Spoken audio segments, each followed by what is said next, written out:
திருச்சி, கோவை, திண்டுக்கல், தஞ்சாவூர் உள்ளிட்ட மேற்கு மாவட்ட பகுதிகள் மற்றும் கர்நாடகா, கேரளா உள்ளிட்ட அண்டை மாநிலத்தில் இருந்தும் நாகப்பட்டினம் மாவட்டத்தில் உள்ள வேளாங்கண்ணி மற்றும் நாகூர் பகுதிகளுக்கு திருவாரூர் வழியாகத்தான் செல்ல வேண்டும். இந்த நிலையில் திருவாரூர் பகுதியில் கடந்த அரை நூற்றாண்டுக்கு முன்னதாக புறவழிச்சாலை மற்றும் புறவழிச்சாலையில் ரயில்வே மேம்பாலமும் அமைக்கப்பட்டது. இந்த பிரதான புறவழிச்சாலையின் வழியாக நாகூர், வேளாங்கண்ணி உள்ளிட்ட வழிபாட்டு தலங்களுக்கு செல்ல வேண்டும். திருச்சியிலிருந்து நாகப்பட்டினம் வரை 4 வழிச்சாலை அமைக்கப் போவதாக அறிவித்திருந்த நிலையில் அந்த திட்டம் கைவிடப்பட்டது. தொடர்ந்து இருவழிப்பாதை அமைக்க முயற்சி மேற்கொள்ளப்பட்டு வருகிறது.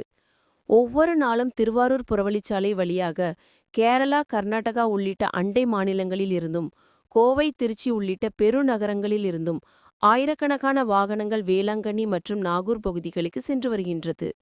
இந்த நிலையில் புறவழிச்சாலையில் சாலை மற்றும் ரயில்வே மேம்பாலத்தை இணைக்கக்கூடிய இடத்தில் திடீர் பள்ளம் விழுந்துள்ளது.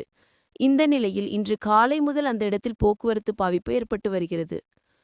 பள்ளி, கல்லூரிகளுக்கு செல்லும் வாகனங்கள், அலுவலகங்களுக்கு செல்பவர்கள், பழைய பேருந்து நிலையம், விஜயபுரம் கடைத்தெரு பகுதிக்கு செல்பவர்கள், பேருந்துகள் அனைத்தும் நீண்ட வரிசையில் நின்று செல்லும் நிலை ஏற்பட்டது. காலை முதல் தொடர்ந்து அந்த இடத்தில் போக்குவரத்து பாதிப்பு ஏற்பட்டு வருகிறது. மேலும் ரயில்வே பாலத்திற்கு மறுபுறம் உள்ள அரசு அலுவலகங்கள், தனியார் நிறுவனங்களுக்கு செல்லக்கூடியவர்களும் போக்குவரத்து பாதிப்பினால் சிரமத்திற்கு உள்ளானார்கள்.